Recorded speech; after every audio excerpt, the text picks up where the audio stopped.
Qurbonlikni vojib bo'lishligiga 3 sharti bor.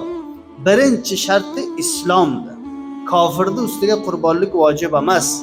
Ikkinchisi qurbonlik kasini ustiga vojibdiki sohibi nisob bo'lsin. Shu hozirga pul afg'oniga taxmin qilingan 92,5 ming afg'oniga bir kishi molik bo'lsa, hojati aslisidan izofa o'jiki xonaga bor, o'yiga bor, niyoz zarurati yo'q, ular ham hisob bo'ladi. 92 ming afg'oniga molik bo'lsa, an bu kishining moliki nisob aytiladi, qurbonlik uning ustiga vojibdir. Va uchinchi sharti ham muqim bo'lsin. Vataniga, Misriga, o'yginasiga bo'lsin.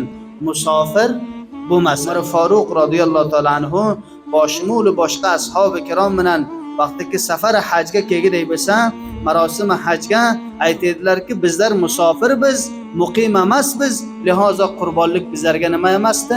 Vojib emasdi.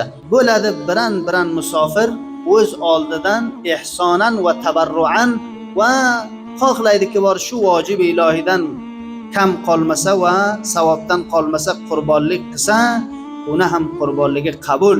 Ammo musofirning ustiga Eron va Turkiya va g'ayra joylarga bor hammasi musofirdir. Qurbonlik nima emas? Vojib emas bularga.